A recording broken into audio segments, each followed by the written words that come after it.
Welcome to the Jalen channel. You should like this video right now or else you're have fun taking a guess on what curse words I use, because YouTube does not like either one of those words, so you won't be hearing it from me uncensored. But if you're new to the channel, you should definitely subscribe because we do commentaries damn near daily. It's a fun time over here. Click that big red button. Anyways, we're going to be talking about the gaming industry and how trash it has become.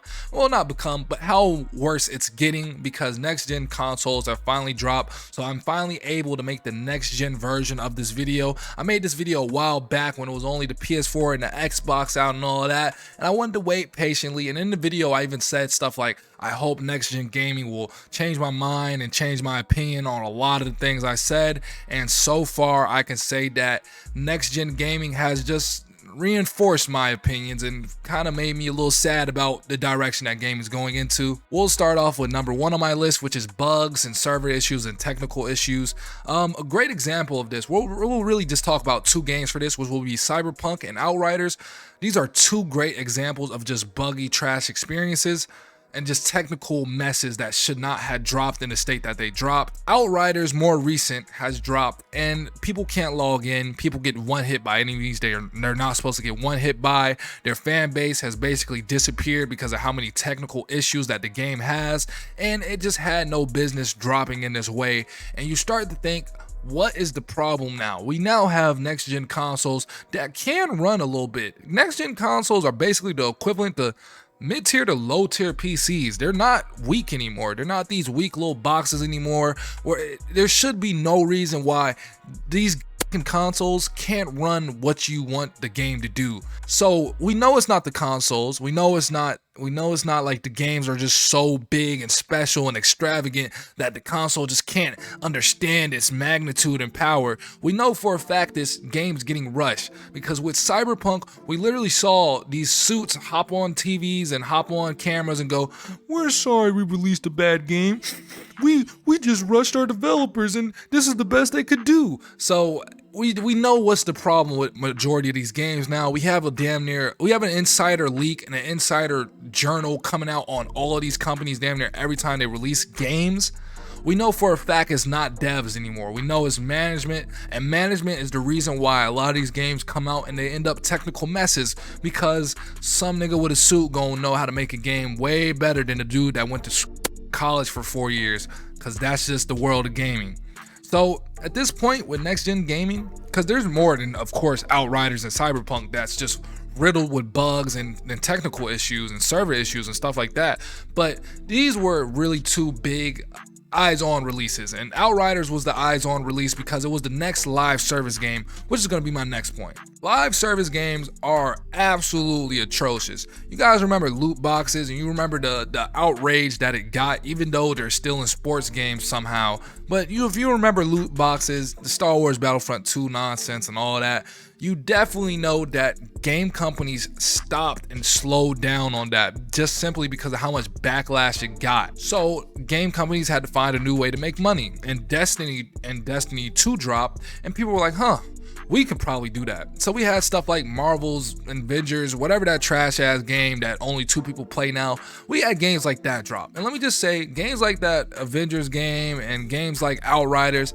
these will never be it. And not because live service games as a idea is bad, but it's just because that they're only made for profit. These games aren't made to be fun games. They're made to be grindy. They're made to be slow experiences. These games are made to make you want to go in your wallet and pay for shortcuts and pay for a faster way to get to certain things. These are not good games. These are not games made with passion or fun. These are games that people with suits go, "Hey, remember that Destiny thing? All right, can we do that? But like, I don't know, make it superheroes. I don't know.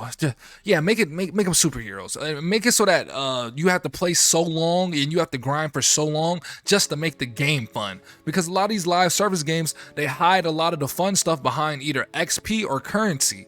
And grinding in-game currency on any live service game, I can tell you this right now, any type of player from whatever it is, from Destiny, Outriders, Avengers, when it comes to grinding the currency that's not the premium, you have to pay real money for currency, a lot of these people are just grinding. This shit takes forever to actually do stuff, and that would be at least somewhat acceptable in a free-to-play game, even though that's still not acceptable. That's stupid and greedy.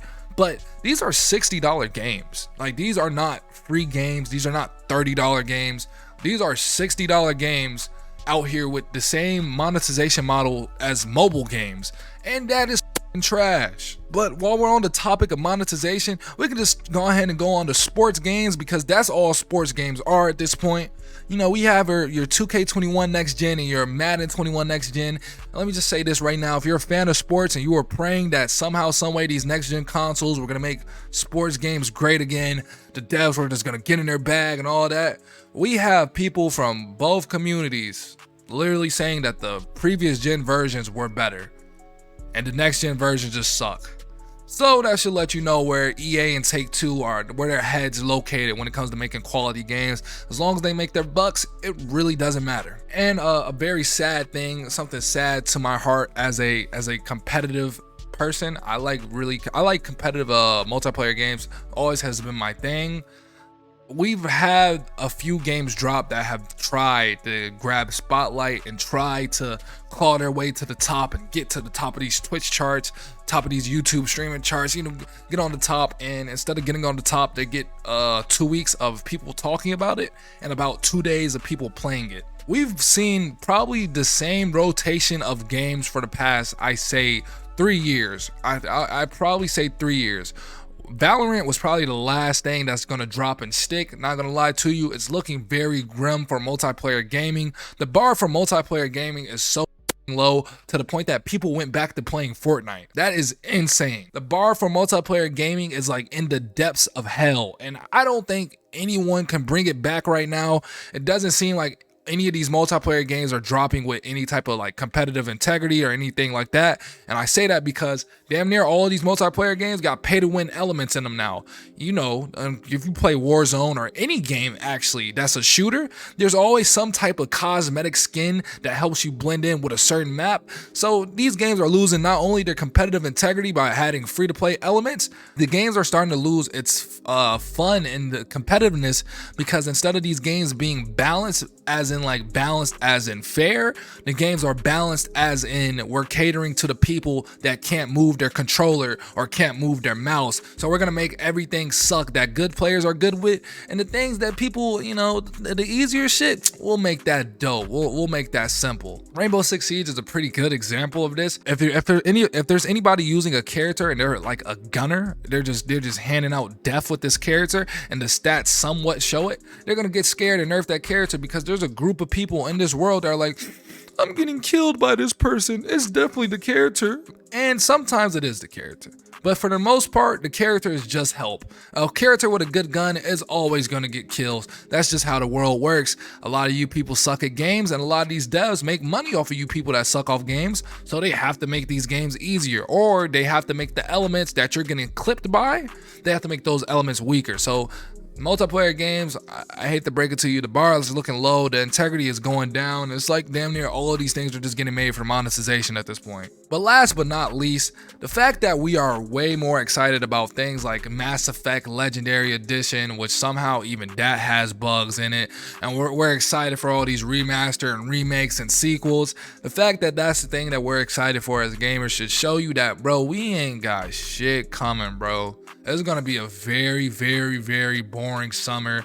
These games are gonna stink. It's not a remake, a sequel, or a blockbuster hit. It's gonna stink, because that's basically what happened to all those games. You know, all those games that PlayStation and Microsoft revealed and during their little events. All those little, 21 games at launch, 14 games at launch, all that shit. Nobody's playing any of those games unless they were a blockbuster game or a sequel, because original IPs blow now. I think the next time we get a good original IP, I'm pretty sure we're gonna be like 5 years within the cycle of these new consoles, and that's gonna be really depressing to think about. But that's just me. Quick little think piece, just to get my little opinion out there. We'll see how this shit goes. We'll see. I don't think it's gonna be too bad, but for these first 2 years, I think it's gonna be really bad. If you like this video, leave a like. If you're new and you stayed this far, you should definitely subscribe. Trey Young just gave them boys that game winning bucket. I just saw it. I recorded this video right after the game. Whew. These playoffs looking fire, no cap. What you doing in the SRT? It's a Hellcat. Pack so strong, right around, smell that. He like where his mail at. Take your pack and sell that. It's a Glocky in his lap, so when you come in, come and scratch like that. Bet this chop, send them way up, no coming down. How you stop and you